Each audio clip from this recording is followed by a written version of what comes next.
বাংলাদেশ এবং বাংলাদেশের বাইরে পৃথিবীর বিভিন্ন প্রান্তে যে যেখান থেকে চ্যানেল আই দেখছেন আপনাদের সকলকে সাদর আমন্ত্রণ তৃতীয় মাত্রা দেখবার জন্য। প্রিয় দর্শক, কোভিড-19 বা করোনা ভাইরাস গোটা বিশ্বকে এক অন্তহীন জরুরি অবস্থার মধ্যে ঠেলে দিয়েছে এবং এত অনিশ্চয়তা, এত দুর্বিষহ অবস্থা, প্রতিটি মানুষের মৃত্যুর ঝুঁকি নিয়ে চলা এরকম সময় পৃথিবীতে এর আগে কখনো এসেছে বলে মনে হয় না। অন্তত গত 100 বছরের মধ্যে তো আসেনি, সেটি নিশ্চিত করেই বলা যায়। এবং এই অবস্থা শুধু মৃত্যু ঝুঁকি বা স্বাস্থ্য ঝুঁকির মধ্যেই সীমাবদ্ধ নেই, ঝুঁকিতে ফেলে দিয়েছে গোটা বিশ্বের অর্থনীতিকে, সামাজিক, রাজনৈতিক, কূটনৈতিক, মনস্তাত্ত্বিক নানা ক্ষেত্রে এর থাবা বিস্তার করেছে কোভিড-19 এবং পৃথিবীর প্রায় 200টির বেশি দেশকে আক্রান্ত করেছে। কোথাও কোথাও পরিবেশ স্বাভাবিক হয়ে আসলেও কোথাও কোথাও পরিস্থিতির আবার অবনতি ঘটছে এবং সেই সঙ্গে কোভিড-19 তার চরিত্র এত দ্রুত বদলে ফেলছে যে এখন পর্যন্ত বিজ্ঞানীরা বা সংশ্লিষ্ট মহল এ বিষয়ে স্থির কোনো সিদ্ধান্তে পৌঁছতে পারেন না যে এর থেকে পরিত্রাণ কবে মিলবে। বাংলাদেশে গতকাল যে হিসেব আইডিসিআর দিয়েছে সেই হিসেব অনুযায়ী সবচেয়ে বেশি গতকালকেই শনাক্ত হয়েছে, অর্থাৎ 4 শতাধিকের উপরে শনাক্ত হয়েছে। কিন্তু শনাক্ত যাই হোক না কেন, কি পরিমাণ মানুষকে টেস্ট করা যাচ্ছে তার অনুপাতে শনাক্তকরণের বিবেচনা করলে বাংলাদেশে যদি 16, 17, 18 কোটি মানুষ আমরা বিবেচনা করি জনসংখ্যা, তাহলে চিত্রটা কি হতে পারে সেটা নিয়ে অনেকের মধ্যেই শঙ্কা আছে। কিন্তু শঙ্কা এখন সর্বগ্রাসী সর্বত্র। কাজেই কোভিড-19 নিয়ে আমরা কথা বলছি বেশ অনেকদিন ধরেই এবং এই কথা হয়তো আরো অনেকদিন বলতে হবে এবং কোভিড-19 সংশ্লিষ্ট নানা বিষয় নিয়ে আমরা আজকেও কথা বলবো এবং এটি যেহেতু পৃথিবীর নানা প্রান্তকে স্পর্শ করেছে, আমরা প্রতিদিনই চেষ্টা করছি পৃথিবীর নানান প্রান্তের অভিজ্ঞতাকে আমাদের এই আলোচনার মধ্যে যুক্ত করবার জন্য। চলুন আমার সঙ্গে আজকে অতিথি হিসেবে কারা আছেন তাদের সঙ্গে পরিচিত হই। স্টুডিওতে বসা আছেন বঙ্গবন্ধু শেখ মুজিব মেডিকেল বিশ্ববিদ্যালয়ের ইউজিসি প্রফেসর, একজন স্বনামধন্য ফিজিশিয়ান, একুশে পদক প্রাপ্ত তিনি এবং বাংলাদেশের প্রধানমন্ত্রীর ব্যক্তিগত চিকিৎসক প্রফেসর ডক্টর এবিএম আব্দুল্লাহ। আমাদের সঙ্গে শ্রীলঙ্কা থেকে যুক্ত হচ্ছেন শ্রীলঙ্কার রাজধানী কলম্বো থেকে Ruwanthi Jayasekara. Ruwanthi Jayasekara is a researcher at the Institute of National Security Studies, Sri Lanka, under the Ministry of Defence. She was appointed as the secretary of the Sri Lankan node of the Washington-based think tank, the Millennium Project. She has been a guest speaker at international conferences and her areas of interest are foresight analysis, national security and environment and sustainable development. আমাদের সঙ্গে সংযুক্ত আরব আমিরাতের Abu Dhabi থেকে যুক্ত হচ্ছেন আবুধাবির জায়েদ ইউনিভার্সিটির sociology ডিপার্টমেন্টের professor doctor Habibul Haque Khandakar. স্বাগত আপনাদের সকলকে এই অনুষ্ঠানে যুক্ত হওয়ার জন্য এবং Ruwanthi Jayasekara, welcome to the program. আমি প্রথমে প্রফেসর এবিএম আব্দুল্লাহ আপনাকে দিয়ে আলোচনাটা শুরু করতে চাই যে আমরা জানি যে চিত্র আমরা গতকালকে রিপোর্ট যেটি পেলাম তাতে করে সংখ্যাটা সবচাইতে বেশি শনাক্তকরণের এবং মৃতের সংখ্যা 10 বাংলাদেশে। পরিস্থিতিটা আসলে কোন দিকে যাচ্ছে বলে আপনারা মনে করছেন? আপনি যেহেতু পুরো বিষয়টার সঙ্গে সরাসরি যুক্ত নানাভাবে, ইতিমধ্যে আমরা দেখছি এটি টেকনিক্যাল কমিটি সহ নানান কিছু করা হয়েছে, বিভিন্ন জেলায় সচিবদের দায়িত্ব দেওয়া হয়েছে, কিন্তু পরিস্থিতিটা অনেকের কাছেই এখন পর্যন্ত শঙ্কাজনক এই কারণে যে এই তথ্য উপাত্তের উপর অনেক আস্থা রাখতে পারছেন না। আস্থা যারা রাখতে পারছেন তারা আবার মনে করছেন যে জনসংখ্যার বিচারে যে পরিমাণ টেস্ট আমরা করতে পারছি সেটি খুবই স্বল্প, কাজে এই টেস্টের সংখ্যা বাড়িয়ে দিলে চিত্রটা কি হবে সেটি বলা খুব দুরূহ। ধন্যবাদ আপনাকে। আসলে যেটা বললেন শুরুতেই, যেমন আমরা এমন একটা জিনিস বা শক্তির বিরুদ্ধে যুদ্ধে নেমে গেছি যেটা সম্পূর্ণ অদৃশ্য, আমি কেউ দেখতে পাচ্ছি না। পৃথিবীর বড় বড় দেশ কিন্তু আমেরিকা বলেন, ইউরোপ বলেন, France, Germany, Britain, Spain, Italy, সবাই একটা শক্তির কাছে বলতে পারেন যে আমরা একদম ধরাশায়ী হয়ে গেছি, পদাবনত হয়ে গেছি। এমনটা আমি বুঝতে পারছি, আমি মাঝে মাঝে বলে আসছি যে আমরা কিন্তু তৃতীয় বিশ্বযুদ্ধ শুরু করে ফেলছি এবং দ্বিতীয় বিশ্বযুদ্ধে এত লোক কিন্তু ইনভলভ হয় নাই। 200 দেশ আক্রান্ত, 210টা দেশ সারা পৃথিবী আক্রান্ত হয়েছে এই করোনার জন্য আর কি। এবং এটা এমন একটা শক্তি, না দেখা যায় না, এর বিরুদ্ধে যুদ্ধ করা যায় না, অস্ত্র শস্ত্র অর্থ বিত্ত কোনো কিছু তো কাজে আসতেছে না। তো সেই হিসেবে আমাদের দেশ, প্রথম কথা হলো যে চায়নাতে শুরু হয়েছে ডিসেম্বরে, তো এখন ধরেন প্রায় 3-3.5 মাসের বয়স। তো আমরা কিন্তু ডে বাই ডে আমাদের কিন্তু প্রথম শনাক্ত হয় মার্চের 8 তারিখে, 3 জন নাকি প্রথম শনাক্ত হয়, ডে বাই ডে সংখ্যাটা বেড়ে যাচ্ছে। তো আপনি যে কথাটা বললেন এটা খুব ইম্পর্টেন্ট তো আমরা তুলনামূলক টেস্ট একটু হয়তো কম হয়ে গেছে। টেস্ট রিয়েলি যদি আরো বেশি করা যেত তাহলে রিয়েল আক্রান্তের সংখ্যাটা বোঝা যেত যে আসলে কত। ইতিমধ্যে কিন্তু বেশ কম হয় না একেবারে, যা টেস্ট হয়েছে তার বেশ আক্রান্ত হয়েছে, প্রায় 2000 তো ক্রস করে গেছে, মৃত্যুর সংখ্যাও প্রায় 91 জন। তারপরেও বলবো যে আমি যদি কম্পেয়ার করি পৃথিবীর অন্য দেশের তুলনায় বাংলাদেশে কিন্তু এতটা ভয়াবহ হয় নাই। সেটা কিভাবে অ্যাসেস করছেন? এইভাবে করছি যে ধরেন আমাদের দেশে যা আমরা টেস্ট করি আক্রান্তের হার এত বেশি না, মৃত্যুর হার কিন্তু এত বেশি না। আমরা যদি বাইরের সঙ্গে তুলনা করি ওরা হয়তো টেস্ট এটা বেশি করে, এটাও সত্য। তারপরে আমরা বিভিন্ন রকমের খবর পাচ্ছি বিভিন্ন দেশে আনাচে কানাচে। একটা হলো ঝুঁকি হলো আমাদের দেশটা ছোট কিন্তু ঘনবসতিপূর্ণ, এই কথা সত্য, মানুষ অনেক বেশি। তবু আমরা বিভিন্ন দেখেছি বিভিন্ন রিপোর্ট যেগুলো পাচ্ছি, উপজেলা বলেন জেলা বলেন বা ধরেন রাজধানী, আমাদের মনে করি যে আক্রান্তের হার কিন্তু যা আছে হয়তো কিছু বেশি হতে পারে, তা আমার মনে হয় অতটা আক্রান্ত বাইরের তুলনায় কিন্তু না। ইভেন মৃত্যুর সংখ্যাও যদি দেখেন আমাদের কিন্তু গড়ে এখন 5-6% মতো আছে। তারপর কিন্তু ঝুঁকি আমাদের রয়ে গেছে, কারণ ডে বাই ডে যতই টেস্ট হচ্ছে কিন্তু বেড়ে যাচ্ছে, এটা সত্য। কারণ এটা কিন্তু একটা কার্ভ আছে, এটা কিন্তু মানে এখন কিন্তু উপর দিকে বলতে পারেন বেড়ে যাচ্ছে। তা আমরা আরো কিছুদিন হয়তো ঝুঁকির মধ্যে থাকবো মনে হচ্ছে আর কি, অবস্থা দৃষ্টি যা মনে হয়। তারপর আমি বলবো যে মানে সেই কিছুদিনটা কতদিন? এটা সাধারণত আমার যা ব্যক্তিগত ধারণা এই মাসটা ম্যাক্সিমাম বোধহয় থাকবে আর কি, এপ্রিল মাসটা আর কি। আমি মনে করি যে এখন কথা হলো সপ্তাহ অ্যাসেসমেন্ট আনুমানিক কথাবার্তা, আমি মনে করি যে দ্রুত এটা বোধহয় কমের দিকে যাবে, কমতেছে, মানে অতটা কিন্তু বাড়ে না। আমরা একটু টেস্ট বেশি দিচ্ছি বলে কিন্তু ডেইলি আক্রান্তের সময়টা মনে হচ্ছে বেশি আর কি। তারপরেও হ্যাঁ কিছুটা বাড়ছে, এটা অস্বীকার করার উপায় নাই। কিন্তু এটা মুশকিল হয়ে গেল যে কি এটা এমন একটা শক্তি আমরা তো আসলে দেখি না, আমরা ফাইট করে চলছি আর কি। এবং এই ফাইট কোথায় যে শেষ হয়ে কিন্তু বলতে পারছে না। সারা পৃথিবীর কোনো দেশই কিন্তু এখনো শিওর হতে পারছে না। তবু কোনো কোনো দেশ কিন্তু অনেকটা কন্ট্রোলে চলে, যেমন চায়নাতে কন্ট্রোল করে আসছে, জার্মানিতে কিন্তু কন্ট্রোল করে ফেলছে তারা। তারপর কিন্তু আক্রান্তের হার বেড়েই যাচ্ছে আর কি। তো আমরা মনে করি যে আমাদের আল্লাহর রহমতে অবশ্যই, এবং আমাদের যা ধরেন সরকার বলেন মানে প্রধানমন্ত্রী কিন্তু রেগুলার মনিটর করেন, ফলো আপ করছেন, দেখতেছেন, খোঁজ খবর রাখছেন, যোগাযোগ করছেন, সর্বক্ষণ কিন্তু উনি পরিশ্রম করে চলছেন। এবং অনেকেই বলে যে আমাদের বোধহয় আমরা শুরু থেকেই আমরা যদি এর বিরুদ্ধে প্রতিনিধিমূলক ব্যবস্থা বোধহয় আমরা অতটা নিতে পারি নাই, বা আমরা অনেক সময় পাইছি, আমরা হয়তো এইভাবে কাজ, কিন্তু আসলে ব্যাপারটা ওইরকম না। স্টেপ বাই স্টেপ কিন্তু আমরা আগাচ্ছি, জানুয়ারি থেকে কিন্তু আগাচ্ছি। ওই সময় আমরা জানেন চায়না বাংলাদেশ বিশাল সম্পর্ক রয়ে গেছে, প্রচুর লোকজন চায়না থেকে যায় আসে, অনেক শ্রমিকের দেশে কাজ করে, আমাদের অনেক স্টুডেন্ট কিন্তু চায়নাতে পড়াশোনা করে, এবং এখানে অনেকগুলো ডেইলি কয়েকটা করে কিন্তু ফ্লাইট আসতো, ডেইলি 4টে করে ফ্লাইট আসতো, প্রাইভেট ছিল, অন্যান্য ফ্লাইট ছিল, সেগুলো কিন্তু আস্তে আস্তে বন্ধ। স্টেপ বাই স্টেপ কিন্তু আমরা আগাচ্ছি। কিন্তু আমরা জানুয়ারির দিকে যদি খেয়াল করে দেখবেন গভর্নমেন্ট অনেকগুলো স্টেপ নিয়েছে, অনেকগুলো ফ্লাইট বন্ধ, অন অ্যারাইভেল ভিসা বন্ধ, চায়না থেকে আসা যাওয়া বন্ধ, এগুলো কিন্তু হচ্ছিল। সেসব প্রসঙ্গে আপনার কাছে আসবো আমি একটু পরে। তারপরে আরেকটা পয়েন্ট বলা যায়, যেমন ধরেন যে স্কুল বন্ধ, আমরা কিন্তু এখন তো ধরেন ছুটি করা হলো, লকডাউন, বেশ আগাচ্ছে, কিন্তু চেষ্টা করছে আর কি। আমরা আমাদের সীমিত সম্পদ যা যতটুকু আমাদের সামর্থ্য আগাচ্ছে, একবারে আগাচ্ছে না তা কিন্তু শুনবো আরো বিস্তারিত আপনার কাছে ইন ডিটেইলস আমরা শুনবো। Ruwanthi, can you hear me? Yes. Okay, so far I know that indeed it's a very dark time for all of us, and so far I know that 295 have been infected, 7 died, and only 1 in a critical condition in Sri Lanka. So how do you explain Sri Lankan situation regarding COVID-19? First of all, I would like to mention that I am not representing my institute or the government of Sri Lanka here. I am giving my individual view on the local context. So what I would like to say is there's a triple constraint when it comes to the containing of COVID-19. And the triple constraints include the social impact, the economic impact, and the political impact of it. So generally what the government try to do is balance all these three sectors. But Sri Lanka has been well known for its humanity and hospitality, and our main concern has been people. And we do have zero tolerance of deaths.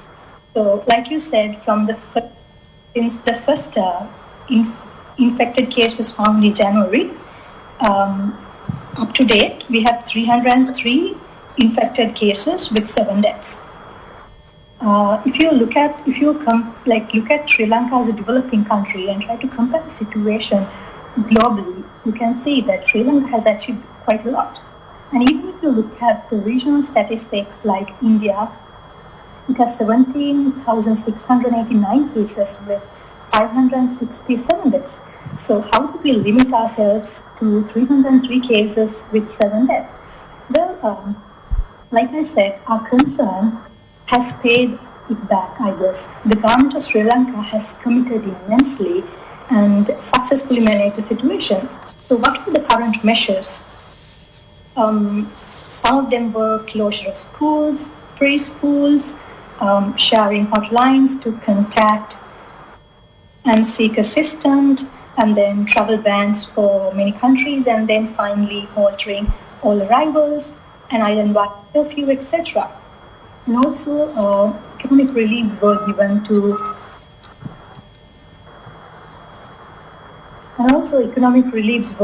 to some of the most needy in the society amidst the curfew. Okay, Ruwanthi, I'll come to you again on those issues, economic issues and other issues. Okay, stay with us. Professor Habibul Haque Khandakar, একটু আপনি আমাদেরকে বলবেন যে আবুধাবির বিশেষ মানে সংযুক্ত আরব আমিরাতের বিশেষ করে আবুধাবিতে যেখানটাতে আপনি আছেন সেখানকার পরিস্থিতি কি?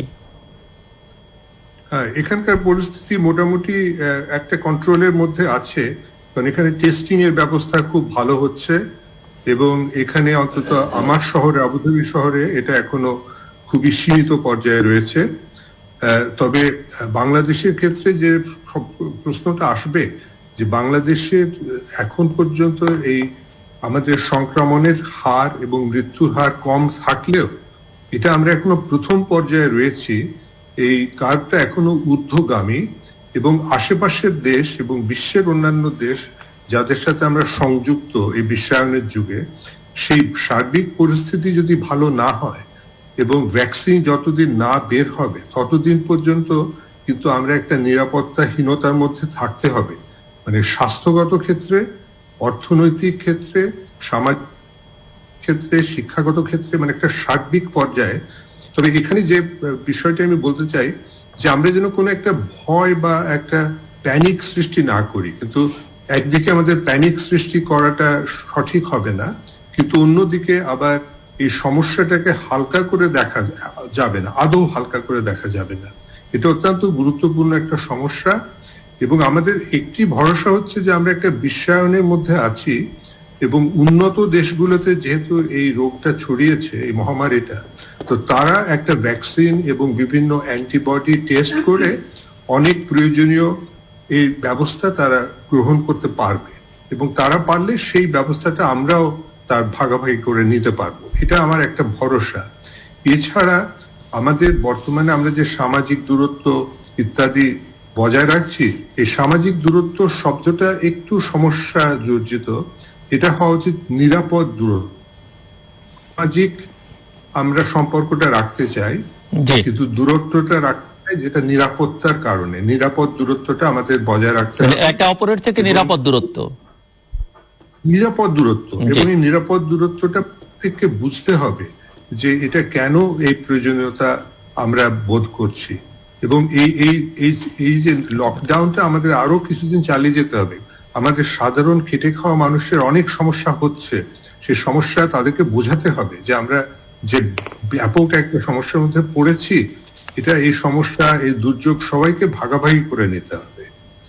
তো এই এবং এখানে অপপ্রচারের একটা অপচেষ্টা আমি দেখি।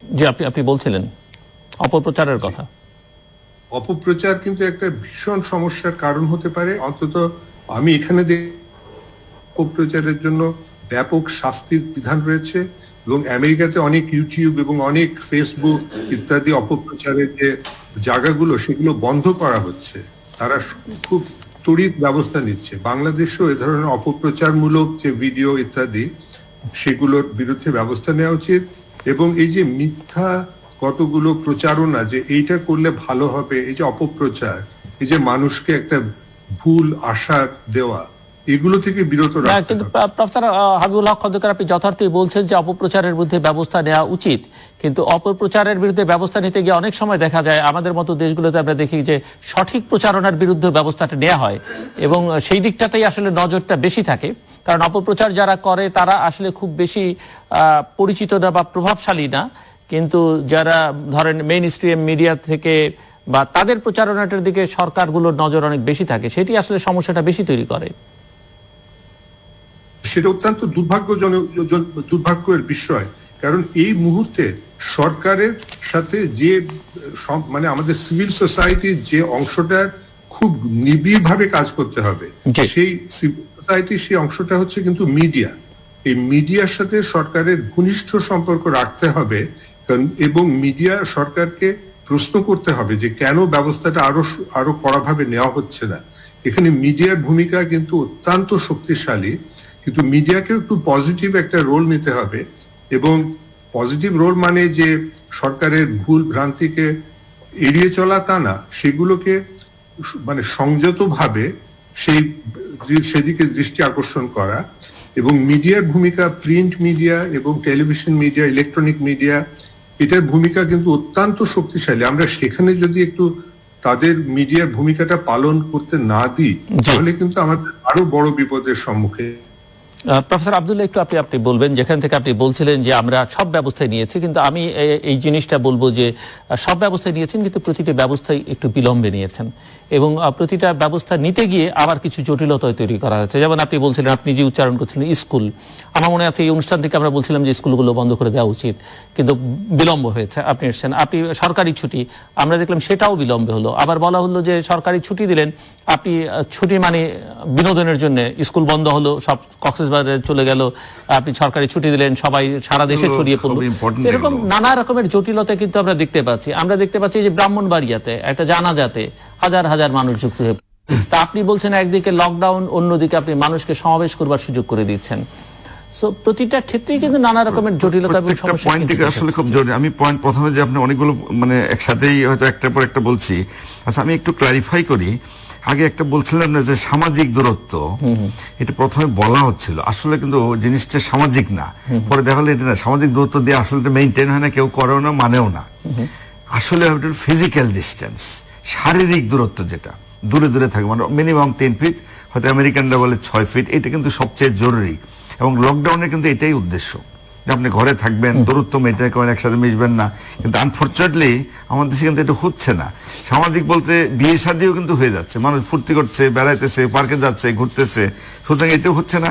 ফলশ্রুতিতে ফিজিক্যাল ডিস্টেন্সটা কিন্তু আলটিমেটলি মেনটেন হচ্ছে না, বা অনেকেই করছে না। সবাই যেটা মানছে না তা কিন্তু নয়, সমাজের একটা অংশ কিন্তু এটা করছে না। ফলশ্রুতিতে কিন্তু যেটা বললেন যে আমাদের কিছু কিছু বেড়ে যাচ্ছে, বাড়তেছে কেন রোগের প্রকোপটা, এটাও তো অবশ্যই একটা কারণ। স্কুলের কথাটা যেটা বলছিলেন, আসলে তো প্রথম নতুন রোগ তো, এটা ধরেন তো বেশ প্রায় 2 মাস আগে তো প্রায় 26 থেকে তার আগে বন্ধ হয়ে গেছে। ঘটনা যেটা হলো, আসলে আমাদের কোনো এই রোগ সম্বন্ধে পৃথিবীর কোথাও কারো কোনো অভিজ্ঞতা নাই। আমি তো প্রায় বলি যে নতুন দৈত্য একটা আমাদের ঘাড়ে চেপে পড়ছে আর কি। আমরা কেউ এর সম্বন্ধে জানি না, এখনো জানি না, ইভেন অনেক কিছু এই রোগ সম্বন্ধেও জানি না, রিসার্চ পর্যায়ে আছে আর কি।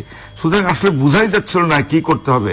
যেমন স্কুল তখনই ছুটি দেওয়া হয় না, একটা কারণ চিন্তা ভাবনা ছিল, মানে প্রধানমন্ত্রী চিন্তা ভাবনা করছিলেন।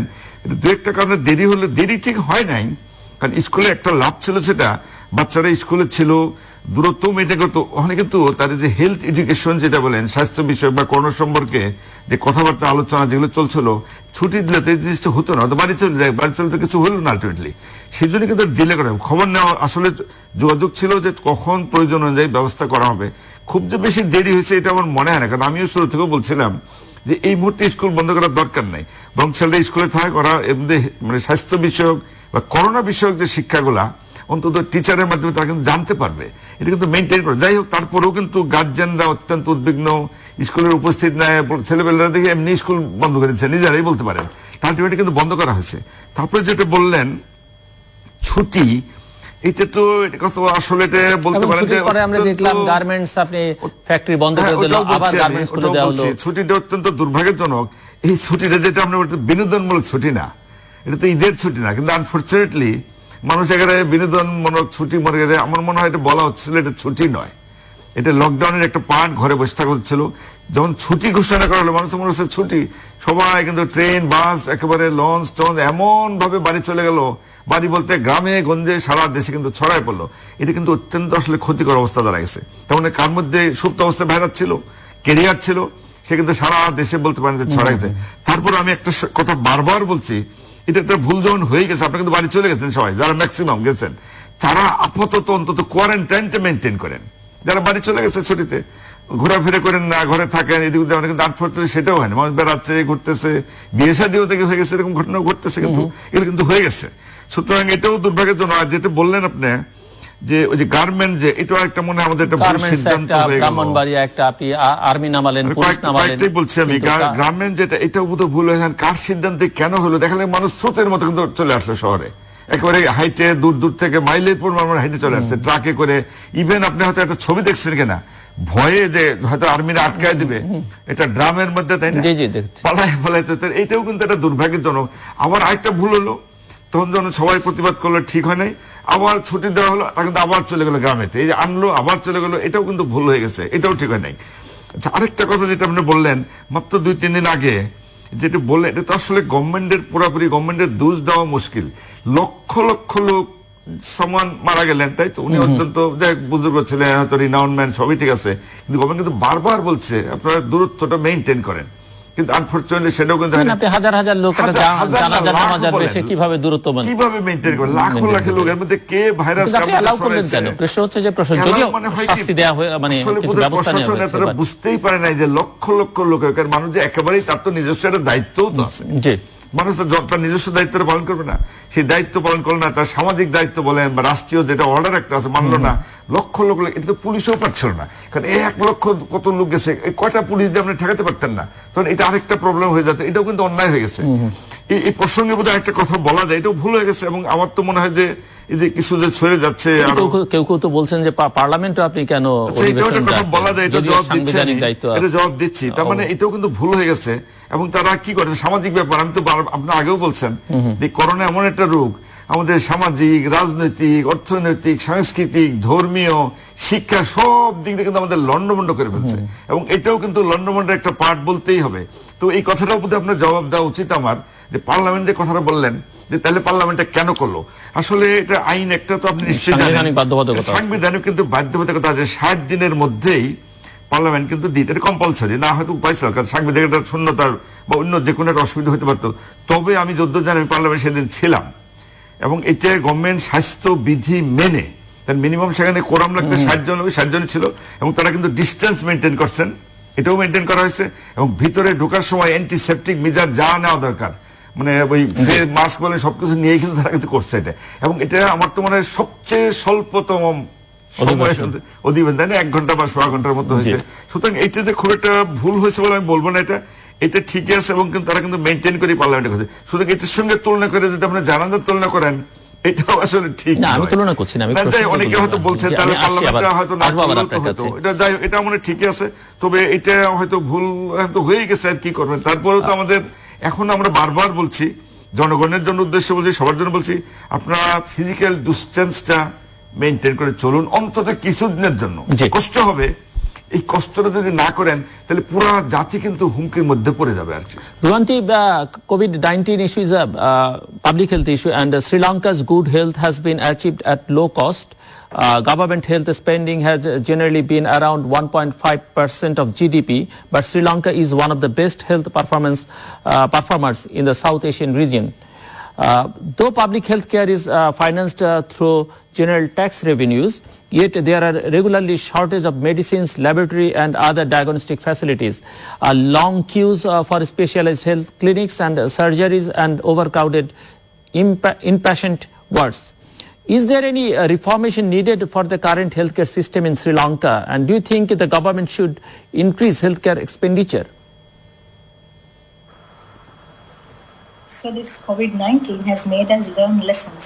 One of the lessons that we have to learn is non-traditional security issues such as health can even impact national security and the national defense, the security apparatus of a country. So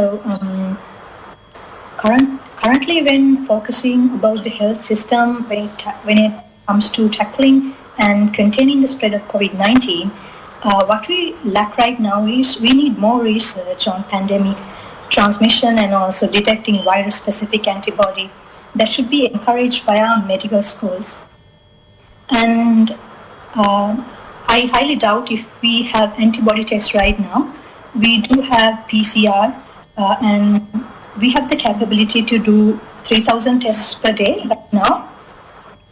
because of this situation, there have been support from the public sector and society, where there were innovation that led to the production of flu swabs and ventilators and disinfectant rooms, etc. So what I believe right now is, like you said, our budgetary constraints are there. We really need to incentivize on the health sector, and I believe that this has given the thought of reprioritization of expenditure for sure. And Ruwanthi, Sri Lanka's financial losses would be between 9.1 and 18.2 billion USD, according to WSWS. And tourism revenues will fall to 1.5 billion USD. Remittance will drop to $4 billion this year. GDP will shrink by 5%, according to ADB. Loss of revenue from tea is estimated to reach staggering 520 million USD. Reduction of the apparel sector are predicted at 10 million USD. 750 million USD overall drop in exports is inevitable in the second quarter of the year. The Colombo Stock Exchange has been closed since March 23rd. How Sri Lanka will handle such a huge economic crisis? The same crisis took place last year after the Sesande attacks, where the service, which was led by tourism, retail and financial services, was declined by 4.6% of GDP. And even during that time, the largest sectors of tourists were halted, tourists declined coming back to Sri Lanka, and the largest revenue sources of tourists were from India, United Kingdom and China. And I think even in the current context, we are facing the same situation. For an example, if I am to give you numbers, there's been 6.5% of tourist arrival declination in January, 17.7% in February, and 70.8% in March due to travel bans and halt of arrivals. And when it comes to the apparel sector, our key markets are the United States, United Kingdom, and European markets. So this has created a great economic crisis. But currently, our government has been able to take some short-term measurements. For example, the central bank has been able to support small and medium enterprises, and credit facilities have been provided to loans, pawning and leasing facilities, etc. And also, we've created a special COVID-19 fund, which was initiated by the president of the country, which has been able to, which has surpassed the balance of 377 million by April 17th.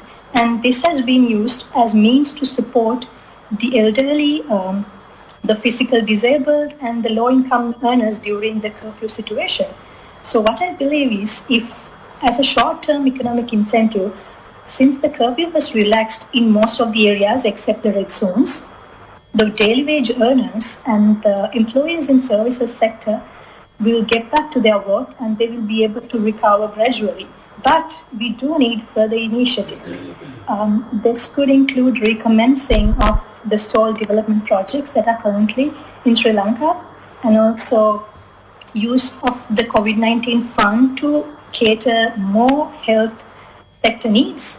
And also, since the agriculture was on demand even during the crisis, we could incentivize the agricultural sector for exports, and also as another measure, concessional charges for electricity bill can be discussed. This was on discussion even prior to the COVID-19 situation, but with the global fuel prices declining of 50%, this could be one of the other measures that the government could think to implement in future.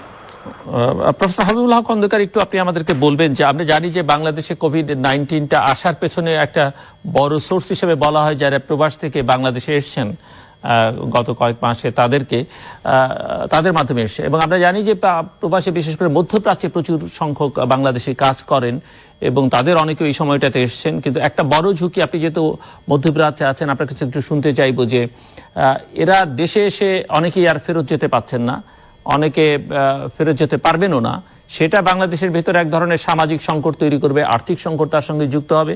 এবং আমরা যেটা শুনতে পাচ্ছি যে Gulf কান্ট্রিজগুলো থেকে আসলে যারা সেখানে কাজ টাজ করতেন, কারণ প্রত্যেকের অর্থনীতি, প্রতিটি দেশের অর্থনৈতিক অবস্থায় এখন সংকটের মধ্যে পড়বে দীর্ঘমেয়াদে, সেখানে তারা হয়তো এই যে যারা বিদেশ থেকে গিয়ে কাজ করছেন ওইসব দেশে, তাদেরকে আর খুব একটা কাজে রাখতে চাইবেন না। সেক্ষেত্রে বাংলাদেশও একটা বড় সংকটে পড়বে। তো আপনি একটু বলবেন যে কি কতটুকু আপনি জানেন বা এই বিষয়ে আপনার বিশ্লেষণ কি? না, এখানে একটা ব্যাপার মনে রাখা উচিত যে এই দেশগুলোতে যে ইনফ্রাস্ট্রাকচার ডেভেলপমেন্টের যে কাজ, সেই কাজ সাময়িকভাবে বন্ধ হলেও সেগুলো কিন্তু চালু থাকবে। অতএব ভিসা পরিস্থিতি হচ্ছে যে যাদের ভিসা শেষ হয়ে যাচ্ছে তাদের ভিসাও প্রথমে ডিসেম্বর এবং এখন শুনছি মার্চ পর্যন্ত বর্ধিত করা হয়েছে এবং তাদেরকে যেতেও হবে না, এটা অটোমেটিকলি ভিসা বাড়ানো হয়েছে। এবং এখানকার ভিসা নিয়ে যারা অন্যান্য দেশে, বাংলাদেশে যারা আটকে রয়েছেন তাদেরও ভিসা কিন্তু বাড়ানো হচ্ছে। অতএব তারা ফিরতে পারবেন বলে আমি মনে করি। এবং আমি যেটা আশাবাদী যে এটা যে দীর্ঘমেয়াদী একটা লং টার্ম যে একটা ইকোনমিক ইম্প্যাক্ট, সে নাও হতে পারে, কারণ অনেক ইকোনমি খুব তাড়াতাড়ি বাউন্স ব্যাক করবে। এই প্রজেকশন গুলো কিন্তু আমেরিকাতে করা হচ্ছে যে ইকোনমিক ডাউনটার্ন, আমেরিকাতে এখন 22 মিলিয়ন লোক বেকার। এই 22 মিলিয়ন লোক কিন্তু সারা জীবন বেকার থাকবে না, অর্থনীতি চালু হলে এরা আবার কাজে ফিরে আসবে। আমাদের দেশের যে সমস্যাটা হচ্ছে, আমাদের একটা বড় অংশ লোক ইনফর্মাল ইকোনমিতে কাজ করেন। তো ইনফর্মাল ইকোনমিতে যারা কাজ করেন তাদেরকে সাহায্য পৌঁছানো, তাদেরকে কাজের ব্যবস্থা করা ইত্যাদি সরকারিভাবে অত সহজে করা সম্ভব হবে না, এবং সেটা একটা বড় সমস্যা। এবং এই ধরনের একটা দুর্যোগ আসলে আমরা সমাজের সমস্যাগুলো ভালো করে দেখতে পারি, যে আমাদের যে বৈষম্য, অর্থনৈতিক বৈষম্য এবং হেলথ কেয়ার সিস্টেম, পাবলিক হেলথের যে অপ্রতুলতা, সেটা আমরা চোখে দেখতে পাচ্ছি। এক্ষেত্রে শ্রীলঙ্কা আমাদের জন্য একটা ভালো মডেল হতে পারে। সেখানে মাত্র 7 জন মৃত্যু, এটা একটা অসম্ভব রকমের সাফল্য। আমরা সিঙ্গাপুরের দিকে দেখি, সেখানে মৃত্যুর হার কম, যদিও আমরা ইনফেকশন রেট অনেক বেড়ে যাচ্ছে কিন্তু মৃত্যুর হার কম। তো এই দেশগুলো থেকে আমরা অনেক শিক্ষা নিতে পারি যে কিভাবে তারা মৃত্যুর হারটা কমিয়ে রাখছে। এবং এটা যে একদম দুরারোগ্য ব্যাধি তা না, এখানে অনেকেই বেঁচে ফিরে আসছেন, মৃত্যুর কাছাকাছি যেও অনেকে ফিরে আসছেন। এবং আপনারা লক্ষ্য করে থাকবেন যে আমেরিকাতে অনেকে পোলিও ভ্যাকসিন যারা নিয়েছেন তারা প্রোটেক্টেড বলে মনে করছেন। এটা কিন্তু একজন ডক্টর গ্যালো বলে একজন ভিরোলজিস্ট, তিনি খুব জোর দিয়ে বলছেন যে পোলিও ভ্যাকসিন একটা প্রতিরোধক। এবং আমাদের দেশে অনেকেই পোলিও যারা টিকা নিয়েছেন বা ওষুধ খেয়েছেন তারা কিন্তু অনেকাংশেই হয়তো কিছুটা নিরাপদ থাকবেন। আর একটা কথা আমি বলতে পারি যে সব দেশে যে একই রকম ভাবে কার্ভটা উঠবে তার কোনো নিশ্চয়তা নেই। আপনি আমেরিকার মধ্যেই দেখেন 50টা স্টেটে একইভাবে কার্ভটা উঠছে না, কতগুলো স্টেট এখনো তারা অনেক নিরাপদ আছে। তো পৃথিবীর আমরা 210টা দেশে এটার সংক্রমণ দেখলেও আমার দৃঢ় বিশ্বাস যে সব দেশ কিন্তু ইটালি মডেল বা স্পেন মডেল ফলো করবে না। আপনি স্পেন, পর্তুগাল পাশাপাশি দুটো দেশ, স্পেনে আপনি মৃত্যুর হার দেখেন 20,000 আর পর্তুগালে মৃত্যুর হার 600-র নিচে। অতএব একইভাবে যে সব দেশে এটার বিস্তৃতি ঘটবে এমন নয়। তবে আমি একটা কথা শুধু জোর দিয়ে বলতে চাই যে আমরা কি ভুল করেছি, কি হয়েছে, কি করতে পারতাম, হাইন্ডসাইট 2020-তে আমরা অনেক কিছু বলতে পারবো। সেটা আলোচনা না করে এই মুহূর্তে আমরা আরো সঠিক এবং দৃঢ় কি কি সিদ্ধান্ত নিতে পারি এটা, এবং প্রধানমন্ত্রী এবং সরকারের একটা টিমের কাজে নেমে পড়া উচিত যে পোস্ট কোভিড শেষ হওয়ার পরে আমাদের কি কি করতে হবে, কি কি করণীয়, কি কি ইকোনমি আবার আগের অবস্থায় ফিরে আসতে পারে, সেই চেষ্টাগুলোর জন্য পর্যালোচনা পরিকল্পনা করা উচিত। এবং এই দুটো ভাগ, যে ক্রাইসিস টাইম এবং পোস্ট ক্রাইসিস, এই দুটো ভাগ চিহ্নিত করা উচিত যে কি করণীয় এখন এবং কি করণীয় ভবিষ্যতের জন্য। লঙ্কার সাথে যোগাযোগ রাখার পরামর্শ আমি দিতে চাই।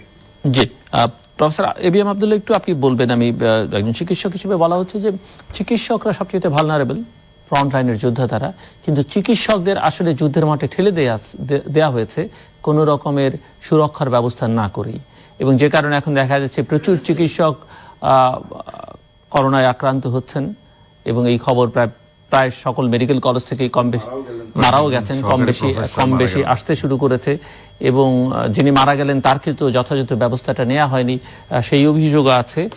এবং যে হসপিটালগুলো এই কোভিড-19 ট্রিটমেন্টের জন্য ব্যবস্থা নেওয়া হয়েছে সেটা খুবই অপ্রতুল বলেই অনেকে মনে করেন, যে ঠিক হসপিটাল যেভাবে খোঁজা হয়েছে, অনেক জায়গায় আপনার খোলা প্রান্তরে স্টেডিয়ামকে হসপিটাল বানিয়ে ব্যবস্থা করেছে।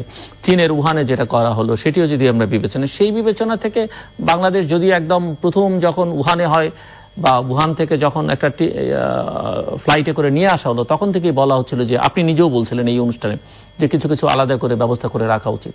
কিন্তু এখন যেটুকু ব্যবস্থা হয়েছে বা এখন পরীক্ষার জন্য যতগুলো জায়গা চিহ্নিত করেছে, 64 জেলার বিবেচনায় 18 কোটি বা 17 কোটি মানুষের বিবেচনায় সেটা কি যথেষ্ট?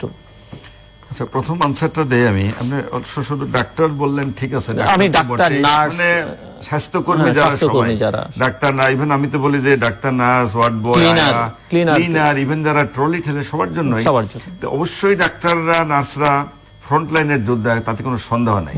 শুরুতে কিন্তু ডাক্তারদের একটা বিশাল কমপ্লেন ছিল, যেটা আমরা বলি পিপি, মানে পার্সোনাল প্রোটেকটিভ ইকুইপমেন্ট, এটা কিন্তু অপ্রতুল ছিল, দেওয়া হয় না। ডাক্তার এটা চাচ্ছিল, কারণ যুদ্ধ করবে, যুদ্ধক্ষেত্রে অস্ত্র ছাড়া যুদ্ধ যাবে, এটা তো হয় না, তাহলে তো সবাই শেষ হয়ে যাবে। আসলে আলটিমেটলি শুরুতে কিন্তু এরকম হয়ে গেছে অনেকটা।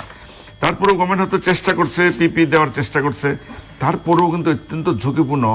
অনেক ডাক্তার তো চিকিৎসা, মানে অনেকে চেম্বার বন্ধ, হসপিটালে যায় না, অন্য রোগী চায়, কিন্তু কমপ্লেন প্রচুর।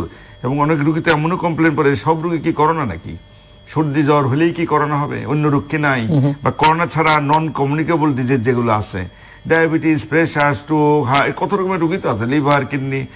আলটিমেটলি কিন্তু অনেকগুলো আমাদের চিকিৎসা ক্ষেত্রে কিন্তু এই ব্যাঘাতটা ঘটছে, এটা কিন্তু কোনো অস্বীকার উপায় নাই। এবং ডাক্তাররা ফ্রন্ট লাইনে যুদ্ধ করতে গিয়ে অনেকে কিন্তু আক্রান্ত। অলরেডি আপনি বললেন একজন সহকারী অধ্যাপক সিলেটের, উনি মারা গেলেন, একটু দুঃখজনক, অল্প বয়স, মাত্র 42-43 বছর, দুটো বাচ্চা আছে, তার ওয়াইফও ডাক্তার, এটা অত্যন্ত দুঃখজনক। এবং অনেক ডাক্তার, নার্স কিন্তু আক্রান্ত, অনেকে কোয়ারেন্টাইনে আছেন, অনেকে যেতে পারছেন, ঝুঁকির মধ্যে আছেন, এগুলো কিন্তু অস্বীকার করার উপায় নাই। এবং আমি বিভিন্ন সময় বারবার এই দাবিও জানিয়ে আসছি, আমি বিভিন্ন আপনাদের এখানেও বলছি, আমি বিভিন্ন জায়গায় বলেও আসছি, ডাক্তারদের সুরক্ষাটা কিন্তু খুব জরুরি, সুরক্ষা, নিরাপত্তা, তার ট্রিটমেন্টের জন্য যা যা দরকার, শুধু তাই না, তার পিপি তো লাগবেই। সুতরাং একজন ডাক্তার, করোনা রোগী, ডাক্তার বা নার্স, আমি সরকার স্বাস্থ্যকর্মী সরকারকে বলছি, সে যে রুগী দেখবে, সে তো ঘরেও ঢুকতে পারছে না, রুগী দেখে তার মধ্যে ভাইরাস ঢুকতেও পারে, তাকেও তো তার থাকা খাওয়ার ব্যবস্থা কিন্তু আলাদা করে করা উচিত। গভর্নমেন্ট যদিও কিছু নিচ্ছেন, কিন্তু এটা কিন্তু আরো আগেই করা উচিত। আমরা কিছুদিন আগে দেখলাম যে কুয়েত মৈত্রী হসপিটালে এক বেলার খাবার আছে নার্সেসদের, এটাও বলতে চাচ্ছি, আর এক বেলার খাবার কমপ্লেনটাও কিন্তু হচ্ছে। শুধু তাই না, পার্শ্ববর্তী দেশে যে ডাক্তাররা চিকিৎসা করে, ডাক্তার, নার্স সবারই, ওরা 5 স্টার হোটেল রাখছে এবং তাদের ভালো হোটেল থেকে খাবার তাদের কিন্তু সাপ্লাই দেওয়া হয়। এই কথা আমিও বারবার বলি, কারণ এই ডাক্তার তো ঘরে যেতে পারবে না। যিনি কুয়েত মন্ত্রী বলেন বা যে হাসপাতাল চাকরি করে, ঘরে তার ছেলে মেয়ে, বাপ মা সবাই আসতো, সে ভাইরাস নিয়ে তার মধ্যে ছড়া দেবে, তার পাড়া প্রতিবেশী ছড়াবে, পুরো দেশে ছড়ে যাচ্ছে। সুতরাং তাদের কিন্তু সুরক্ষা অত্যন্ত জরুরি। শুধু তাই না, তাদের থাকা খাওয়া, ভালো বাসস্থান, সবকিছু। যে কমপ্লেনটা আমরা বললেন, অনেক নার্স ওই মানে খাওয়া হয়তো দেয় নাই টাইমলি, দুপুরেরটা রাতেরটা, এরকম ঘটনা কিন্তু ঘটছে আর কি। আরেকটা ইম্পর্টেন্ট হলো, আপনি হয়তো বাই দিস টাইম জানেন যে ডাক্তার কুয়েত মৈত্রী বা অন্য করোনা রোগীর চিকিৎসা করে, বাড়ি ভালো, তাকে বাড়িতেও নাকি ঢুকতে দেয় না, তাই না? একটা ফ্ল্যাট, মাল্টিস্টেট বিল্ডিং ফ্ল্যাট, আপনি তো করোনা রোগী দিয়ে আসেন, ঢুকতে পারে, এরকম ঘটনা কিন্তু ঘটতেছে। ইভেন সে ঢুকছে, তার যে আশেপাশে লোকজন, বন্ধু বান্ধব আছে, তারাও তো ওইরকম একটা এম্বারাসিং অবস্থা হয়ে গেছে। তারা যে তার প্রতি ক্ষিপ্ত হয়ে গেছে তাও না, তাদের তো ভয়, এর মাধ্যমে সেজন্য ডাক্তারদের সুরক্ষা, তাদের নিরাপত্তা, তাদের যা যা দরকার সবই দরকার। ইভেন আমি বিভিন্ন সময়, মানে প্রধানমন্ত্রীর সঙ্গে আমি একটু কথা বলছি, এবং উনি অলরেডি কিন্তু ডিক্লারেশন দিচ্ছেন, ডাক্তারদের জন্য তারা ঝুঁকি ভাতা বলেন, প্রণোদনার কিন্তু ব্যবস্থা করছেন। এবং স্বাস্থ্য বিমাও কিন্তু যারা ডাক্তারদের আক্রান্ত হয় বা কোনো অঘটন ঘটে যায়, মানে প্রথমে কিন্তু এই ঘটনাটা করছেন অলরেডি। এবং শুধু তাই না, ডাক্তার বা অন্যান্য প্রফেশনের যারা, তাদের জন্য করেন, যদিও আমি ডাক্তারদের সংবাদ মাধ্যম আছে, আইন শৃঙ্খলা রক্ষাকারী বাহিনী, কর্মী যারা, সবার জন্য করে ডিক্লারেশন দিচ্ছেন, তারা দিচ্ছেন। যদিও আমি ডাক্তার হিসেবে ডাক্তারদের কথাটাই বারবার বলছি, এটা তো এখনো দরকার, কারণ অত্যন্ত ঝুঁকিপূর্ণ। শুধু যে হসপিটালের কথাটা যেটা বললেন আপনি, এটা এখনো বলতে পারেন অপ্রতুল, কারণ যে হারে রোগী বেড়ে যাচ্ছে, যদি এটা বাড়তেই থাকে তাহলে তো আমরা ঝুঁকির মধ্যে পড়েই যাব। একটা কথা অস্বীকার করার কোনো উপায় নাই, যেমন যেমন ডাক্তার মানে হসপিটালগুলো আমরা তো কেউ রেডি ছিলাম না এইভাবে যে এই রোগীটা ডে বাই ডে এত বাড়বে এত হবে, শুরু থেকে কিন্তু একটা অ্যাসেস করা যায় নাই। এই রোগ সম্বন্ধে কারো তো দুনিয়াতে কোনো আইডিয়াই ছিল না। প্রথমে শুরু হলো চীনে, সারা পৃথিবীতে 200 দেশ আক্রান্ত হয়ে গেল। অনেক দেশে কিন্তু হিমশিম, শুধু আমরা না, আমেরিকার দেশ কিন্তু হিমশিম খাচ্ছে। কিন্তু বলা হচ্ছিল যে চীনের তো একটা প্রদেশে, এবং সেই একটা প্রদেশেই ছিল, তো একটা ভয়াবহ আকার ধারণ করলো, এবং চীনের সঙ্গে যেহেতু বাংলাদেশের যোগাযোগটা অনেক বেশি ছিল, এখন আছে, এখন তো বন্ধ হয়ে আসতে দিও, সতর্কতা অনেক বেশি। গভর্নমেন্ট অনেকগুলো হসপিটাল কিন্তু নিচ্ছে বা নিরে আরো প্লেনে আছে, এবং আমি তো দাবি আসছি বারবার, এখনো জানাচ্ছি যে আপনার দ্রুত আরো কিছু সিদ্ধান্ত এবং দ্রুত, এবং মানে ব্লেম গেমের কিন্তু সময় এখন নাই, যেটা হওয়ার তো হয়ে গেছে। আমরা যদি ভুল হয়েও থাকে, ভুল থেকে শিক্ষা নিয়ে আমরা দ্রুত গতিতে হাসপাতাল বলেন, হাসপাতাল যা যা ফ্যাসিলিটি দরকার, নার্স, ট্রেনিং প্রাপ্ত লোক, অন্যান্য স্টাফ যা দরকার এখনই নেওয়া দরকার, যেন আমরা আরো বেশি ঝুঁকির মধ্যে না পড়ে যাই, বা আমাদের জনগণ যেন এই ঝুঁকির মধ্যে আরো না পড়ে। প্রফেসর হাবিবুল হক খন্দকার, আমরা কোভিড-19 যে পরিস্থিতি, এই স্বাস্থ্য ঝুঁকি, মৃত্যু ঝুঁকির বাইরে অন্যান্য ঝুঁকির কথা আলোচনা আমি শুরুতেই বলছিলাম, এবং অর্থনৈতিক ঝুঁকিটা একটা বড় ঝুঁকি সামনে, এবং অর্থনৈতিক অবস্থা যদি এরকম খারাপ হয়, যদি আপনি কিছুটা আশাবাদ ব্যক্ত করেছেন, এবং আবার অন্যদিকে অনেকেই বলছেন যে পৃথিবী জুড়ে অনেক মানুষ চাকরি হারাবে, বাংলাদেশও হারাবে। বাংলাদেশে তৈরি পোশাক খাতে যারা কাজ করছেন তাদের অনেকেরই ইতিমধ্যে চাকরি নেই, এবং তারা অনেকে রাস্তায় আছেন, এবং যে পরিমাণ ইতিমধ্যেই অর্ডার ক্যান্সেল হয়েছে, ফ্যাক্টরি যদি বন্ধ হয়ে যায়, এই চাকরি হারাবার পর এক ধরনের সামাজিক সংকট তৈরি হতে পারে। কি ধরনের সামাজিক সংকট তৈরি হতে পারে বলে আপনি মনে করেন, এবং সেই সামাজিক অস্থিরতা নিরসনের জন্য আসলে এখন থেকে কি ধরনের প্রস্তুতি নেওয়া উচিত বলে একজন সমাজবিজ্ঞানী হিসেবে আপনি মনে করেন? আমি সে কথাটাই বলছিলাম যে পোস্ট ক্রাইসিস, যে পোস্ট কোভিড আমাদের কি কি সমস্যা আসবে, তার মধ্যে সামাজিক নিরাপত্তা। কারণ আমি আবার বলতে চাই যে পৃথিবীর লোক যখন সমস্যাটা পার হয়ে যাবে, তাদের কিন্তু আবার খাবার খেতে হবে, আবার কাপড় পরতে হবে। অতএব আমাদের যে গার্মেন্ট শিল্প চিরকালের জন্য থেমে যাবে তা কিন্তু না, এটা একটা সাময়িক বিরতি, একটা পজ। এই পজ থেকে আবার আমরা ফাস্ট ফরওয়ার্ডে যেতে পারবো। কিন্তু এই সাময়িকভাবে যে সমস্যাটা হবে, তার জন্য সরকারের পর্যাপ্ত সামাজিক বেষ্টনী, সামাজিক নিরাপত্তা, এটার ব্যবস্থা এখন থেকে করতে হবে, এবং একদম সংখ্যার ভিত্তিতে কোন জায়গাতে কতজন ব্যক্তির সাহায্য লাগবে সেভাবে প্রস্তুতি নিতে হবে। সেই জন্য আমি বারবার বলছি যে একদিকে ক্রাইসিস ম্যানেজমেন্ট টিমের পাশাপাশি পোস্ট ক্রাইসিস ম্যানেজমেন্টে একটা টিম তৈরি করা উচিত, এবং সেখানে এপিডেমিওলজিস্ট থেকে শুরু করে সমাজবিজ্ঞান, অর্থনীতিবিদ সবাইকে নিয়ে একটা টিম গঠন করে এই পরিকল্পনাটা এখনই করে রাখা উচিত, যাতে আমরা তখন আবার হতচকিত না হই যে এই বিপদ থেকে কিভাবে আমরা পরিত্রাণ পাবো। আমরা জানি এ ধরনের একটা সমস্যা আমাদের সামনে আসছে। তো সেই কথাটার জন্য আমি বলছি যে আমরা এই যে একটা বড় সমস্যা এখন আমরা মুখোমুখি, এই সমস্যাটার একটা দিক আমাদের মনে রাখতে হবে যে কোনো ভাইরাসের একটা জীবনকাল আছে। আমরা সার্সের কথা জানি, সার্সের কিন্তু বিরুদ্ধে তেমন কোনো ওষুধ তৈরি হয়নি। সার্স নিজেই সেই প্যাথোজেনটা তার জীবনকাল শেষ হয়ে যায়। তো এই প্যাথোজেনটারও একটা জীবনকাল রয়েছে, এটা শেষ হয়ে যাবে, এবং এটা নিয়ে অত্যন্ত বেশি চিন্তিত হওয়ার কারণ নেই। আমাদের ক্রাইসিসটাকে মোকাবিলা করতে হবে খুব একটা পজিটিভ দৃষ্টিকোণ থেকে। পজিটিভ দৃষ্টিকোণ হচ্ছে যে এই ক্রাইসিসে আমাদের সমস্যাগুলোকে আমরা চিহ্নিত করতে পেরে। বাট জীবনকাল নিয়ে তো আসলে এখনই নিশ্চিত কিছু হওয়া যাচ্ছে না, কারণ আমি হার্ভার্ডের একটি গবেষণা দেখছিলাম, যদিও কোনো গবেষণাই চূড়ান্ত বলা যাবে না, যে 2024 সাল পর্যন্ত কোভিড-19 নানাভাবে ওঠানামার মধ্য দিয়ে থাকতে পারে। না, সেটা কোনো অসুবিধা নেই, কারণ আমরা যদি ভ্যাকসিন তৈরি হয়ে যায়, আমাদের সমাজে বিভিন্ন প্যাথোজেন এসছে, আমরা তার ভ্যাকসিন তৈরি করেছি, এবং ওই প্যাথোজেনটা নর্মালাইজড হয়ে গেছে, ওটা সমাজের একটা অংশ হয়ে গেছে। ফ্লু, ইনফ্লুয়েঞ্জা সবকিছুই নর্মালাইজড। তো এই প্যাথোজেনটাও নর্মালাইজড হয়ে যাবে, এবং এটা আমরা কতটা ডোজ নিচ্ছি, এই লোড ফ্যাক্টরটা কিন্তু একটা খুব ইম্পর্টেন্ট, এটা গবেষণাতে আসছে। এবং হার্ভার্ডের আরেকটা গবেষণা বলছে 2002 পর্যন্ত এই নিরাপদ দূরত্বটা বজায় রাখতে হবে। 2022 এবং আমরা লক্ষ্য করেছি যে ওয়াশিংটন ইউনিভার্সিটির যে প্রজেকশন যে 2 মিলিয়ন লোক আমেরিকাতে মারা যাবে, এটা তো এক্সপোনেনশিয়াল রেটে ওরা বের করে, তো ওদের যে বেস ফিগারটা অনেক বেশি ছিল। তো এই ধরনের স্ট্যাটিস্টিক্যাল প্রজেকশন অনেক ভুলভ্রান্তি থাকতে পারে। আমি আশাবাদী, কিন্তু একই সাথে আমাদের সতর্ক থাকতে হবে। সতর্ক এবং সবাই একসাথে এগিয়ে আসতে হবে। এখানে কোনো রাজনীতি করার সুযোগ নেই এবং এখানে সিভিল সোসাইটিকে একদম সামনে নিয়ে আসতে হবে। এবং সিভিল সোসাইটির মধ্যে আমি যেটা বলেছি, সব থেকে শক্তিশালী দিকটা হচ্ছে আমাদের যে বৈজ্ঞানিক সমাজ, ডাক্তার সমাজ, ডাক্তার এবং নার্স, আমাদের যারা স্বাস্থ্যকর্মী, তাদের প্রতি আমাদের সম্মানবোধ, তাদের নিরাপত্তা, এগুলো সবসময় আমাদের একটা ঘাটতি ছিল। বিশেষ করে আমাদের নার্স বোনদের আমাদের সামাজিক যে কোনো একটা অবস্থান ছিল না। আমাদের খুব নিবিড় ভাবে ব্যাপারগুলো দেখতে হবে। রুয়ান্থি জয়াশেকারা কিছু বলছেন না আপনি? সরি, আপনি বরিস জনসনকে লক্ষ্য করেছেন যে তিনি কিভাবে ভূয়সী প্রশংসা করলেন দুইজন নার্সের।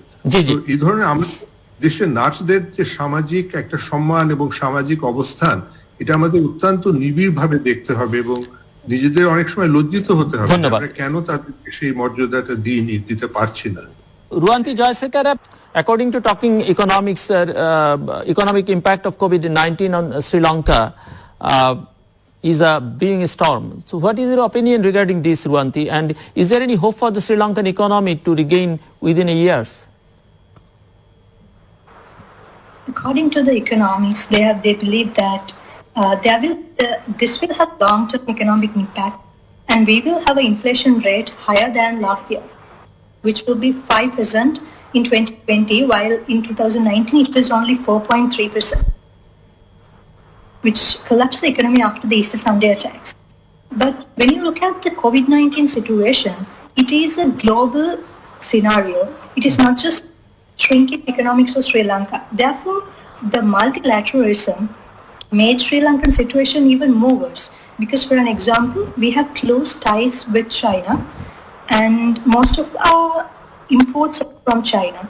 So there have been a lot of slowdown in the supply chain.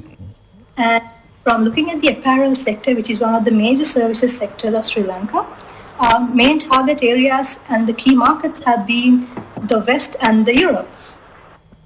Therefore, this will take some time to regain and come back to the normal situation. But I believe that gradually, with the measures and the tax reduction, the current situation has become a little bit worse, because these are not just the measures that was taken after and during the pandemic COVID-19 situation, but also some measures which impacted the measures taken before the COVID-19 situation. Ruwanthi, the government hasn't declared any long-term fiscal package yet, but announced, according to IMF, the government has allocated up to 0.1% of GDP for quarantine and other containment measures.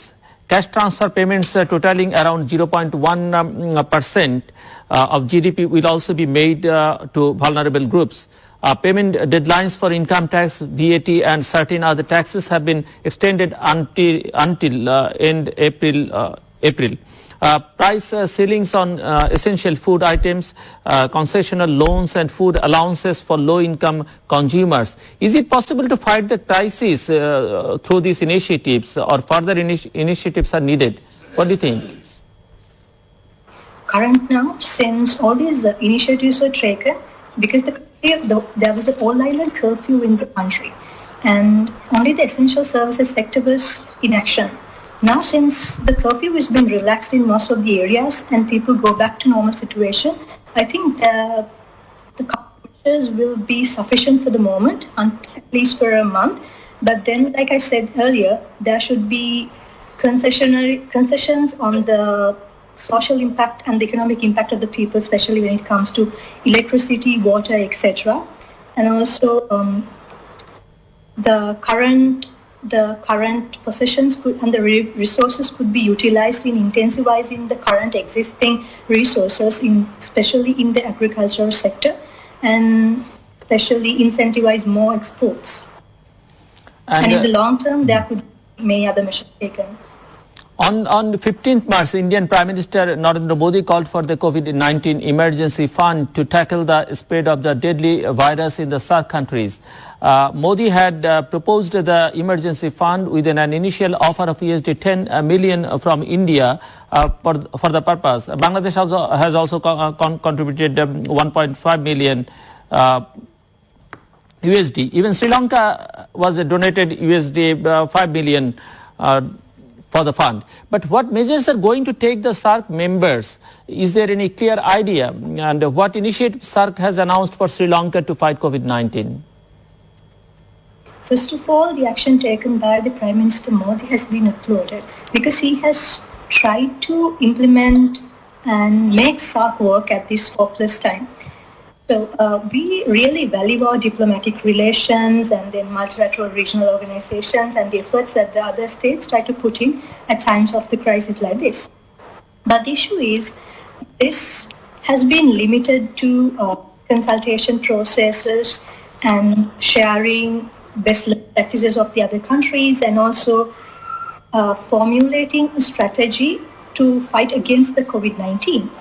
So I believe that currently even Sri Lanka is trying to balance relations with the rest of the world while trying to limit ourselves to the domestic and the local context. Therefore, I don't think SAARC has created much of an impact. But meanwhile, as a citizen of Sri Lanka, I feel that this is the time that BIMSTEC should come into play because considering the regional integration progress that has come, more successful and more efficient than this organization of SAARC, I think right now it remains silent and more action could be steered up toward these regional organizations such as SAARC and also BIMSTEC. Professor BM Abdullah, lockdown নিয়ে এখন অনেক কথাবার্তা হচ্ছে, পৃথিবী অনেক জায়গায় আমেরিকার কথা বলা হচ্ছে যে সেখানকার মানুষ ফ্রাস্ট্রেটেড হয়ে যাচ্ছে লকডাউনের ফলে, কোথাও কোথাও শিথিলও করে দেওয়া হচ্ছে। বাংলাদেশে আসলে কি করবেন? কারণ বাংলাদেশে এখন পর্যন্ত এটা উপরের দিকে উঠছে, কিন্তু কোথাও কোথাও পরিস্থিতি যেমন নারায়ণগঞ্জ, গাজীপুর, ঢাকার কোনো কোনো মিরপুর এলাকা, মোহাম্মদপুর এলাকার পরিস্থিতি খুবই ভয়াবহ। সব মিলিয়ে আসলে কি চিন্তা ভাবনা করছে সরকার? এই লকডাউন কতদিন পর্যন্ত চলবে এর এবং নানা রকমের প্রভাব প্রতিক্রিয়া অর্থনীতিতে কি হবে? এখন ধান কাটার সময় সেখানে কৃষক পাওয়া যাচ্ছে না, মানে শ্রমিক পাওয়া যাচ্ছে না, কৃষি শ্রমিক। বাস্তবতা হচ্ছে লকডাউনের নামে যেটা চলছে আমরা কিন্তু পুরোপুরি মানছি না অলরেডি। একটা বিশাল এর দায় কে নেবে যে মানুষ মানছে না? কিন্তু মানুষকে মানানোর জন্য আমরা দেখলাম যে পুলিশ, আর্মি সবই নামানো হলো, কিন্তু সব জায়গায় সবাই যে খুব একটা এখন যেটা অন্তত কিছুদিনের জন্য হলেও এই লকডাউনটা আমাদের স্ট্রিক্টলি মেনটেন করতেই হবে, মানছে না এটা সত্য। এবং যেমন আইন শৃঙ্খলা বাহিনী, পুলিশ, র্যাব, বিজিবি, ইভেন সেনাবাহিনী তারা কিন্তু চেষ্টা করছে, রাস্তায় যাচ্ছে, মাইকিং করছে, চেক আপ করছে। আমি যেটা মনে করি, কারণ এটা তো অন্তত কিছুদিনের জন্য আমরা না করি তাহলে এটা আরো ছড়ায় পড়তে পারে, এটার এই সংক্রমণটা যদি আরো ব্যাপক আকারে ধারণ করে তখন তো ম্যানেজেবল, আরো ঝামেলা হয়ে যাবে বেশি, পুরো দেশের জন্য তারা ঝুঁকি হয়ে যাবে। এবং আমাদের হেলথের ইনফ্রাস্ট্রাকচার যা, সেটা হেলথ ইনফ্রাস্ট্রাকচার মানুষের যেটা বললেন আপনি, একটা সোশ্যাল বলেন, বিশেষ অর্থনীতি বিশাল ভাবে ধান কাটবে, লোক পাচ্ছে না, এটা তো সত্য। তো এগুলো তো একটু মানতে হবে। আমি তো অনেক সময় এই কথাও বলি যে আমার মনে হয় যেমন আইন শৃঙ্খলা চেষ্টা করছে, যদি প্রয়োজন মনে করে অনেক কারফিউ দেওয়া উচিত, অন্তত কিছুদিনের জন্য হলেও। একটু সাময়িক আমাদের অসুবিধা হবে, কথা সত্য, তারপরে বৃহত্তর স্বার্থে যদি এটা আমরা না করি তাহলে খুব জরুরি হয়ে যায়। আমি আসি আবার আপনার কাছে, খুব জরুরি হয়েছে, আমাদের মেইনটেইন করা কঠিন হয়ে দাঁড়াচ্ছে। জি, প্রফেসর হাবিবুল হক খন্দকার, আমরা দেখছি আমরা নানা বিষয় নিয়ে আলোচনা করছি, আপনি একজন শিক্ষকও, সো শিক্ষাটাও খুব বড় ঝুঁকির মধ্যে পড়ে যাচ্ছে, একেবারে প্রাইমারি লেভেল থেকে ইউনিভার্সিটি লেভেল পর্যন্ত। স্কুলগুলো বন্ধ, ইউনিভার্সিটিগুলো বন্ধ, অনেক জায়গায় অনলাইনে হচ্ছে, কিন্তু অনলাইন আর সরাসরি শিক্ষার মধ্যে একটা পার্থক্য আছে। সব মিলিয়ে আসলে অনেক পরীক্ষা পিছিয়ে যাচ্ছে। আপনি কি মনে করছেন যে এই সংকট মোকাবেলা কিভাবে করা উচিত? ছোট করে বলবেন, আমরা একটু শেষের দিকেও। না, আমি সংক্ষেপে যেটা বলতে চাই যে প্রত্যেকটা ক্রাইসিস কিন্তু কিছু সুযোগের সৃষ্টি করে। তো এই কোভিড ক্রাইসিসে একটা সুযোগের সৃষ্টি হয়েছে, সেটা হচ্ছে অনলাইন শিক্ষার ব্যাপকতা বৃদ্ধি পেয়েছে এবং অনলাইন শিক্ষা গ্রহণযোগ্য হচ্ছে বিভিন্ন দেশে। এবং আমাদের দেশে পৃথিবীর বিভিন্ন অনলাইন শিক্ষার যে প্ল্যাটফর্মগুলো আছে বা যে ভিডিও, যে সালমান খান একাডেমি বলে যে বিষয়টি রয়েছে, আমরা সেগুলো কিন্তু ব্যাপক এখনই ব্যবহার করতে পারি। এটা বিভিন্ন চেষ্টা করে এটা আগে ব্যবহার করা যায়নি। তো এখন কিন্তু আমরা অত্যন্ত উঁচু মানের যে প্যাকেজগুলো রয়েছে, শিক্ষা বিষয়ক প্রোগ্রামগুলো রয়েছে, সেগুলো কিন্তু আমরা এখন ব্যবহার করতে পারি। এই সুযোগটা আমাদের নেওয়া উচিত। আমি শুধু ওর কৃষকদের কথা বলবো যে আমাদের কৃষক ভাই যারা ধান কাটতে পারবেন তাদের মধ্যে টেস্টিং এর ব্যাপারটা নিয়ে যাওয়া উচিত, যে তাদেরকে যদি টেস্ট করে আমরা বলতে পারি ওনারা নেগেটিভ, তারা কাজে নেমে পড়তে পারবে। তো এভাবে টেস্টিং মানে শুধু ঢাকাতেই করতে হবে এটা কিন্তু একেবারেই সঠিক নয়। তো যেখানে আমাদের এসেনশিয়াল যে কর্মজীবী যারা আছেন তাদেরকে টেস্টিং এর সুযোগটা আগে দেওয়া উচিত। আর শিক্ষার ব্যাপারে আমরা এই ক্রাইসিসটাকে একটা সুযোগের মতো দেখে এই বিভিন্ন মাধ্যমগুলোকে আমাদের ব্যবহার করা উচিত। এবং পৃথিবীর সব দেশেই কিন্তু এখন অনলাইন শিক্ষা চালু হয়ে গেছে, বাংলাদেশে এবং এটা ব্যাপকভাবে এটার বিস্তৃতি ঘটা এবং এখনই হচ্ছে উপযুক্ত সময়। Ruwanthi, very briefly, it seems that COVID-19 is going to change social order. Is there any chance of changing Sri Lanka's international political and geopolitical framework? Do you think the COVID-19 pandemic will affect India-Sri Lanka relations? I do see no changes at all in the current system, because once this situation would pass, I believe that the relations would go back to the normal daily routines. And this will definitely not impact the relations of India and Sri Lanka, because our relations date back to centuries. And we have cooperated specifically bilaterally and multilaterally. Even in the recent held BIMSTEC meeting, India has been very cooperative, strengthening the role and integrating the region. And also this was very much visible with the Sri Lankan president's first state visit to India, and when India granted 400 million USD credit line to Sri Lanka as well. Therefore, we will maintain our own relations, but there will be more focus on the domestic production and value the existing resources while incentivizing local markets. But at the same time, the current relations with the rest of the countries will continue. We have no intention of, we only have the intention of strengthening the existing relations and no intentions of curtailing. Professor ABM Abdullah, যেটি mister Habibul হক খন্দকারও বলছিলেন যে টেস্টের এই সীমিত পরিসর রেখে এবং গুটি কয়েক জায়গায় রাজধানী কেন্দ্রিক বা দুই একটা শহর কেন্দ্রিক করে আসলে আপনি এই পরিস্থিতি অনুধাবনই করতে পারবেন না। এখানটাতে আর কোনো পরিকল্পনা কি আছে সরকারের, নাকি এই অবস্থার মধ্যে দিয়েই চলতে থাকবে? খুব জরুরি। এবং সেই সঙ্গে এই প্রশ্ন আসছে যে আপনি যে চিকিৎসার জন্য যে হসপিটালগুলো করলেন সেটিও তো সারা দেশে সেই জন্য পর্যাপ্ত না, সারা দেশের বিবেচনা। দুটি খুব ইম্পর্টেন্ট। প্রথম কথা ছোট করে বলবেন, আমি একদমই শেষ। টেস্ট আসলে জরুরি ভিত্তিতে আর করা অলরেডি কয়েকটা সেন্টার কিন্তু হয়ে গেছে, এটা কিন্তু ঢাকা কেন্দ্রিক আর নাই, মানে বাইরের অনেক মানে জেলাতেও হচ্ছে, আরো কিছু কিন্তু টেস্ট হচ্ছে এবং আশা করি দ্রুত। আমি তো মনে করি যে এটা আরো কিছু বাড়ানো দরকার। হয় কি এই জিনিসগুলো তো টেকনিক্যাল ব্যাপার, তো এটা হলো যে টেস্টের জন্য মেশিন দরকার, ধরেন পিসিআর করি আমরা, পিসিআর মেশিন দরকার এবং তার জন্য কিন্তু টেকনিশিয়ান দরকার, ম্যান পাওয়ার দরকার। সবগুলো তো রেডি হয় নাই, তবে দ্রুত কিন্তু গভর্নমেন্ট করার চেষ্টা করছে। আমি মনে করি দ্রুত টেস্ট আরো কিছু জায়গায় সম্প্রসারিত হবে এবং আরো টেস্ট করা হবে এবং টেস্ট যত তাড়াতাড়ি করতে পারবে তাহলে কিন্তু শনাক্তকরণটার সুবিধা, কারণ ডায়াগনোসিসের জন্য টেস্টটা করা দরকার এবং শনাক্তকরণ যদি সহজ হয়ে যায় তাহলে তাদেরকে হয়তো আইসোলেশন করা বা তার জন্য ম্যানেজমেন্ট করা দরকার, কি কি কথা এগুলো করা যাবে।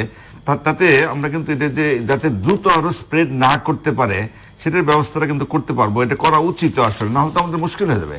আর যেটা বলছিলেন যে সামনে তো ধান কাটার ব্যাপার একটা আছে, শেষ করতে হবে ধান কাটার। আমার মনে হয় যে ধান না কাটলেও তো মুশকিল, কারণ আমাদের দেশ তো অন্তত খাদ্যে যদি অন্তত একটা জিনিস এই পর্যন্ত আছে যে খাদ্যের স্বয়ংসম্পূর্ণ এখন বলা যায়। সুতরাং বোধ হয় আর কিছুদিনের মধ্যে বুঝতে পারবো আমরা অন্তত চাষ, মানে যারা চাষ করে বা চাষি বা যারা শ্রমিক দরকার তার জন্য বোধহয় একটু রিল্যাক্স করতে হবে, অন্তত যেন আমরা ধানটা কাটতে পারি। কারণ আলটিমেটলি ধান না কাটলে তো মানুষের খাদ্যাভাব শুরু হয়ে যাবে, কিন্তু আরেকটা সমস্যা শুরু হয়ে যাবে আর কি। লাস্টলি একটা কথা হয়তো বলতে হবে যে রোগটা আসলে দুরারোগ্য না, অযথা আপনার টেনশন করবেন না। আসলে একই সাথে পৃথিবীর বিভিন্ন দেশে ছড়ায় যাচ্ছে, মানুষের মধ্যে একটা প্যানিক তৈরি হয়ে গেছে। এই প্যানিক যেন না হয়, রোগের চেয়ে মনে হয় প্যানিকটা কিন্তু আরো ডেঞ্জারাস হয়ে যাচ্ছে বেশি আর কি। কারণ আর যতদিন ভ্যাকসিন যতদিন না আসবে ততদিন তো আমরা থেকে পরিত্রাণ পাবো না। তবে এটাও ঠিক ন্যাচারাল ওয়েতে ভাইরাস বেশি দিন হয়তো থাকবে, ন্যাচারাল ওয়েতে মানুষের বডিতে কিন্তু অ্যান্টিবডি ডেভেলপ করবে। একটা স্টেজে ভাইরাসের অবশ্যই কমে আসবে। ধন্যবাদ professor doctor ABM Abdullah, miss Ruwanthi Jayasekara এবং প্রফেসর ডক্টর হাবিবুল হক খন্দকার আমাদের সঙ্গে এই আলোচনা অংশ নেবার জন্য। Ruwanthi, thank you very much, thank you for being with us. দর্শক, আমরা কথা বলছিলাম কোভিড-19 বা করোনা ভাইরাস এবং তার নানা প্রতিক্রিয়া সমাজে, রাজনীতিতে, অর্থনীতিতে, পৃথিবীর কোথায় কি হচ্ছে সেটা নিয়ে আলোচনা করছিলাম। শিক্ষাক্ষেত্রে কি করণীয়, আমাদের ধান কাটার মৌসুম, এই সময়টাতে আমাদের কি করণীয়, নানা প্রসঙ্গে ওনারা বলছিলেন। অতিথিরা মোটামুটি আসার কথাও শুনিয়েছেন, কিন্তু একই সঙ্গে কথা যেমন সামাজিক দূরত্বের প্রসঙ্গ ওনারা বলছেন যেটিকে সামাজিক দূরত্ব না বলে ফিজিক্যাল ডিস্টেন্স বা নিরাপদ দূরত্ব বলা উচিত। প্যানিক যেন আমরা কেউ না ছড়াই সেটি ওনারা বলছেন। আবার একই সঙ্গে এটিও বলছেন যে এক্সপোজার যত বেশি হবে তত ইমিউন সিস্টেম ডেভেলপ করবে, শক্তিশালী হবে এবং তাতে করে এটি হয়তো দ্রুত দূরীভূত হয়ে যাবে, অর্থাৎ কোভিড-19 খুব সুবিধা করতে পারবে না। কিন্তু এক্সপোজারের সঙ্গে সঙ্গে একই সঙ্গে ভাবতে হবে যে তাতে করে আক্রান্তের পরিমাণ বাড়বে, শনাক্তের পরিমাণ বাড়বে, মৃতের সংখ্যা বাড়বে এবং সেটি ব্যবস্থাপনার জন্য আমাদের হেলথ সিস্টেম যথেষ্ট শক্তিশালী কিনা সেটিও মাথায় রাখতে হবে। সব কথার মূল কথা হচ্ছে যে আপাতত যে সংকট আছে এবং বলাই হচ্ছে যে ভ্যাকসিন না আসা পর্যন্ত আমাদেরকে সাবধানে থাকতে হবে। তার আগে কিছুই করার নেই, ভ্যাকসিন আসতে অন্তত আরো 1 বছর লাগবে। কাজে এখন এই মুহূর্তে এই সংকট মোকাবেলার জন্য, দ্রুতের থেকে পরিত্রাণের জন্য ঘরে থাকা এবং ঘরে থাকার কোনো বিকল্প নেই। এবং সরকারগুলোর এবং বাংলাদেশ সরকারেরও যত বেশি সংখ্যক সম্ভব টেস্ট করার দিকে, মানে এই ফ্যাসিলিটিটা বৃদ্ধি করবার দিকে মনোযোগ দিতে হবে। যত বেশি টেস্ট হবে তত আসলে সংকটটা কমে আসবে। দর্শক, আমাদের সঙ্গে থাকবার জন্য অসংখ্য ধন্যবাদ। আপনাদের সবার জন্য শুভ কামনা। নিরাপদে থাকবেন এবং বাড়িতেই থাকবেন।